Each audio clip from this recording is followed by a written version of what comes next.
Yun o, good morning mga boss mga idol. Review, kumusta? Thank you so much sa ating mga subscribers mga boss idol. Ipiplex ko lang mga boss idol. Yung mga sinasabi ng mga big time breeder mga boss idol, yung sa mga farm, yung maraming manok, nagsasabi mga boss idol, pag nakukuha mo yung isang karakteristik at fighting style ng isang BC mo, kailangan kukuha ka muna ng anak ng BC mo, tapos ibalik mo sa BC mo yung baga mo boss idol, BC mo, tapos i-breed mo siya sa anak na babae, anak ng mga boss idol, tapos makukuha mo doon yung karakteristik ng isang ama na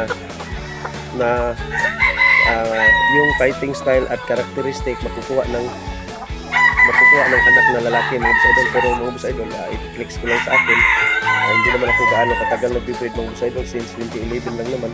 I-flex ko lang mga boss idol na yung sinasabi nila mga boss idol, siguro kasi sa daming nagbe-breed, sa daming binibreed nila, kasi marami silang manok mga boss idol, totoo yun. Pero bakit sa akin mga boss idol, isang infuse, isang blend ko lang mga boss idol, nakukuha ko na agad yung mukha, yung karakteristik at yung fighting style ng broodcock ng mga boss idol sa isang blend lang mga boss idol.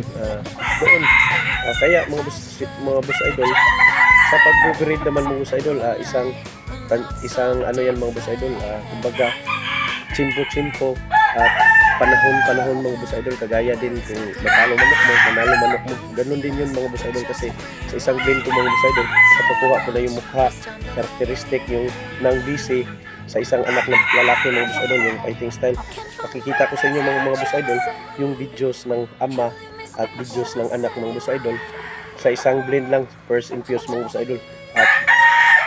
At ang kaibahan lang nila mga boss idol, yung ama isang pula at yung anak mga boss idol isang gold. Kasi yung ama mga boss idol, yung pares niya na nanay ay isang Casline gold, kaya yung kulay ng anak na lalaki mga boss idol, nakuha niya sa nanay. Pero magkamukha mga boss idol, ang magkakaiba lang nila mga boss idol, yung kulay pula at kabyara yung gold, kasi yung nanay Casline gold.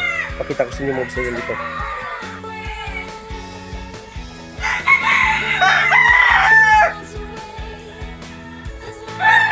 Yun mga boss idol, ito yung BC ko mga boss idol. Yan, wala ditong himbis mga boss idol, yan, walang himbis. Ito yung yan, two times winner ko mga boss idol. Tingnan nyo yung mukha mga boss idol, yan. Pakita ko din sa inyo mamaya yung anak niya na lalaki. Tapos yan, walang himbis. Yan, walang himbis mga boss idol. Yan. Isang Casline din mga boss idol, yan. Walang himbis. Ito two times winner mga boss idol, yung mukha. Yan. Tingnan nyo yung mukha mga boss idol. Pakita ko sa inyo mamaya yung anak. Yan.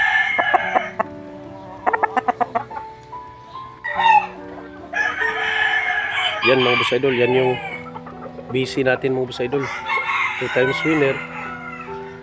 Pakita ko sa inyo mamaya yung anak mga boss idol, kung magkamukha ba sila. At yung lahat mga boss idol, yung kulay lang ang magkaiba. Yun mga boss idol, ito naman yung anak niya mga boss idol. Yan, tingnan niyo yung mukha mga boss idol. Sa tatay kanina yung pula mga boss idol, yan mga boss idol. At wala din siyang himbis mga boss idol, yan.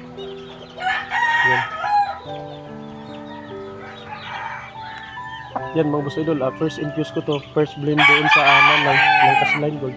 Ito yung lumabas, sabi nila mga boss idol, hindi makuha ng yung karakteristik ng isang BC sa isang breeding, yung first breed lang. Pero sa akin mga boss idol, bakit nakuha ko karakteristik mukha, yung magkaiba lang yung kulay mga boss idol, yan. Yan, tignan nyo. Yan yung forma niya mga boss idol, tingnan niya sa tatay. Yung magkaiba lang nila mga boss idol, yung kulay lang. Yan. Ito yung naglalaban na, wala nang pinipili mga boss idol. It's almost 6 months old. Plan to fight na to mga boss idol. Pira na lang hinihintay nito mga boss idol. Yan si Casline.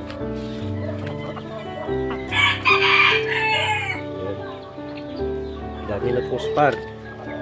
Kasi hindi ako nagdadamot ng spar sa manok ko mga boss idol. Kaya yun mga boss idol. Yun mga boss idol. Nakuha ko sa isang first blend lang, isang unang breeding, nakuha ko na yung characteristic ng ama. Fighting style, mukha, forma, lahat-lahat mga boss idol, nakuha ko na. Ang magkaiba lang yung kulay lang mga boss idol. Hanggang dito lang mga boss idol. Please comment and share mga boss idol. Comment mga boss idol kung bakit nagkaganon, nakuha yung first blend, nakuha ko na yung characteristic ng isang BC mga boss idol. Bakit nagkaganon? May posibilidad talaga na lalabas yung ganun mga boss idol kasi yung sa based on what experience mga boss idol, panahon din mga boss idol. Yun, thank you.